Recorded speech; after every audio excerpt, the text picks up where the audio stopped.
Hi, my name is Ahmed. I come from the glorious country of Iraq, and I'm a born Muslim. My problem is that I practiced Islam when I was... Brother, first we request questions from the non-Muslims. Once all the questions from non-Muslims are over, inshallah we'll give you a chance. Yeah, but I'm telling you my problem only. Okay. But you said you're Ahmed and you're a born Muslim. I am born Muslim. But now are you a Muslim or not? I'm agnostic. Oh, so now you have left the religion of Islam. Yeah, I'm confused. Okay, fine. If you have left the religion of Islam, you can ask the question, brother. Okay. So my question is, how come I don't have the faith that you and the other Muslims have and some of my friends, even though I practiced Islam a lot and I even did Umrah, but I still do most of the sins that are forbidden in Islam, and I sometimes am lazy to do the prayer and the other subjects we have to do in Islam.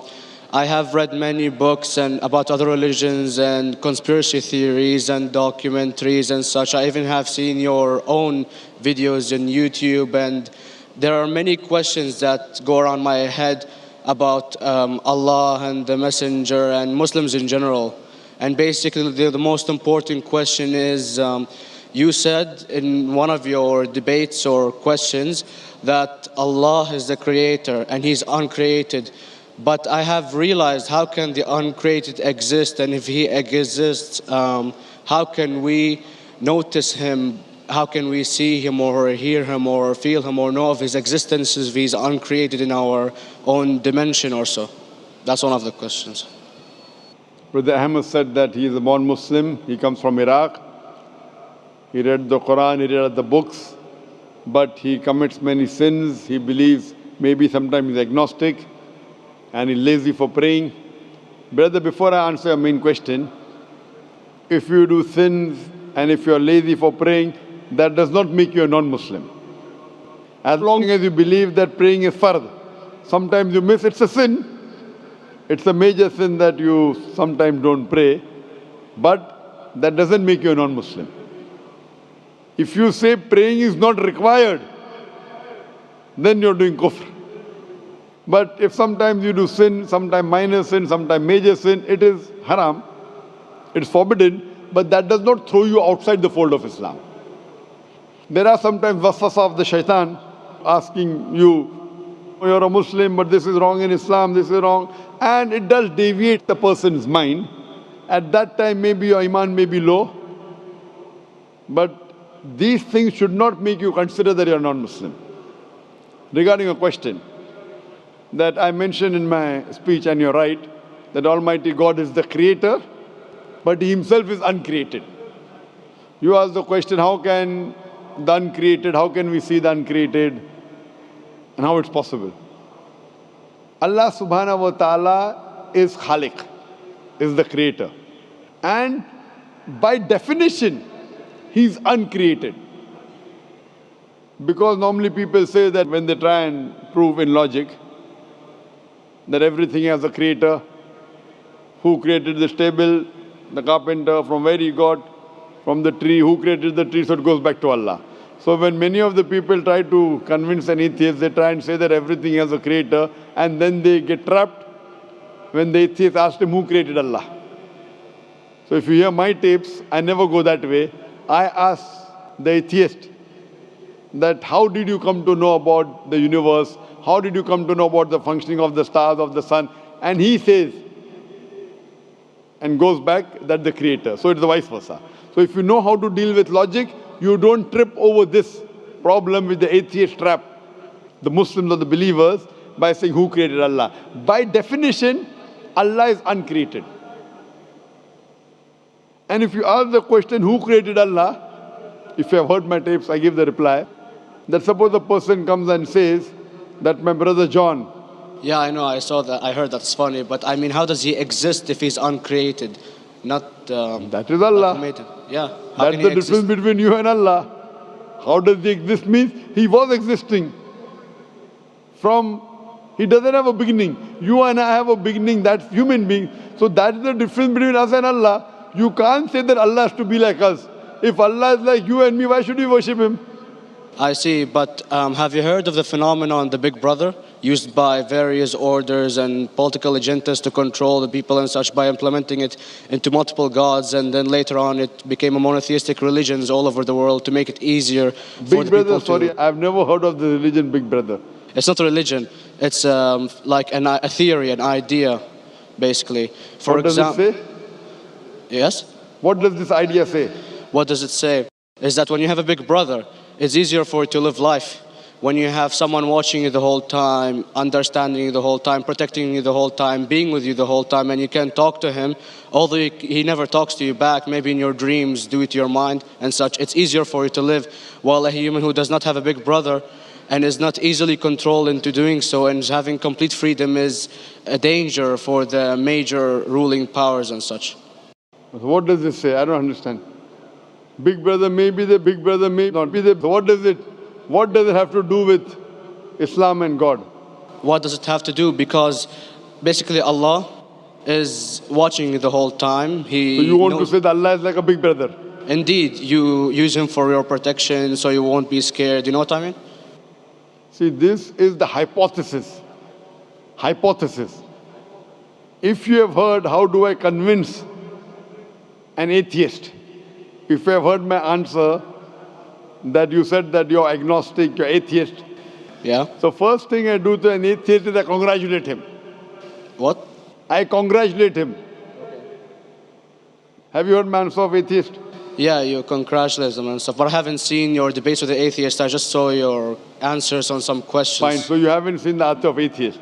No, but I've seen your debate with David William Campbell. And that David William Campbell is not an atheist. Yeah, yeah. Now when an atheist tells me he does not believe in God like your theory of Big Brother, yeah. And if you believe in that theory, I will ask you, first thing I do to the atheist, I congratulate him. You know why? Yeah, because they think and they don't follow what their parent does and such stuff like that. No. I congratulate him because he is not doing blind belief. The other people are doing blind belief. He is a Christian because father is a Christian. He is a Hindu because father is a Hindu. Most of the Muslims are Muslim because father is a Muslim. He is thinking. He says there is no God. He has said the first part of the Islamic Shahada, La ilaha. The reason I congratulate him is because he has said the first part of the Islamic Shahada, Islamic Creed, La ilaha. The only thing I have to do is illallah, which I shall do inshallah.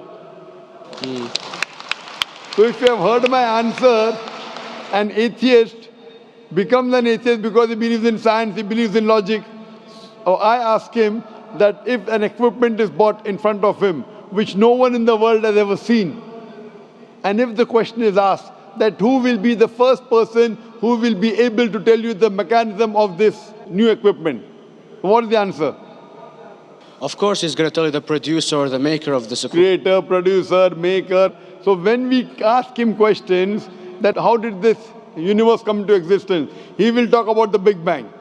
This what we're going to talk is already mentioned in the Quran 1400 years ago in Surah Anbiya chapter number 21 verse number 30. Avalam yaral lazina kafaru anna samawati wal arda kanat ratkum fataknahuma. Do not the unbelievers see that the heavens and the earth were joined together and we clove them asunder.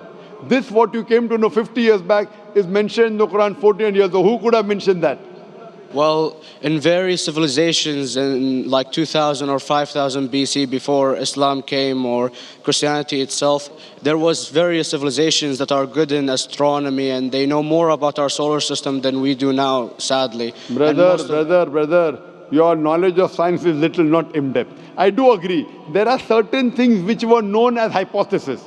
For example, we came to know, we were proved that the earth was spherical in 1577. I know that in 6th century BC, there were Pythagoreans who believed that the earth was spherical.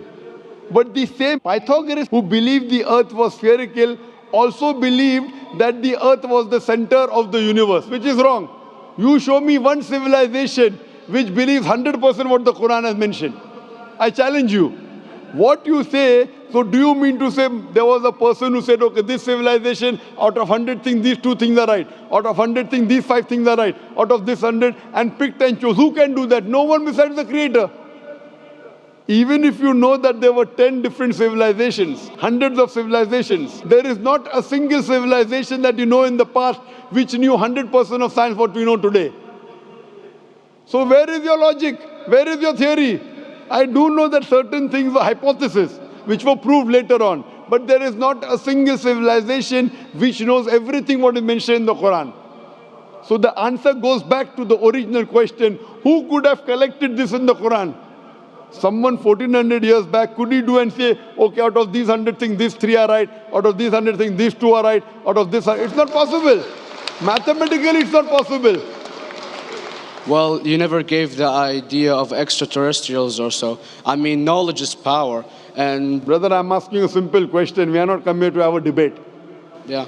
I'm asking you a question. Point out a single civilization. You're asking something else. Yeah, We are alright. not here to discuss. You can come in the room and discuss. You ask a question, I'm giving you the answer. You gave about old civilization. I told you you're right. But out of 100 things, 98 they were wrong. So I'm asking you, who could have mentioned this in the Quran? You're talking something else now. Yeah, well, I'm asking a simple question, 2 plus 2 equal how much? You are saying, I'm telling you 3 multiplied by 3 is how much? I'm asking a name, you're telling that where do you live? I'm asking a simple question, name me a single civilization which has everything what was mentioned in the Quran. Do you know of any or not? Yes or no? Well, not everything, of course. Even not 10%. Why? Babylon knows of most of the planets and such. Planet is not the only thing mentioned in the Quran. There are 1,000 things mentioned in the Quran. To say what 1,000 things are mentioned in the Quran, 10% would be equal to 100 things.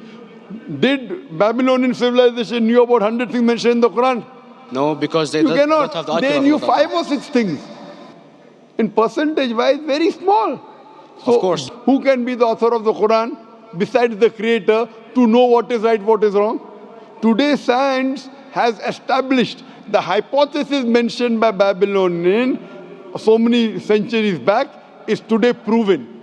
So these were hypotheses in the past, which out of them many have been rejected, some have been accepted. So to collect all which is 100% correct has to be from the creator and no one else. Hope that answers the question.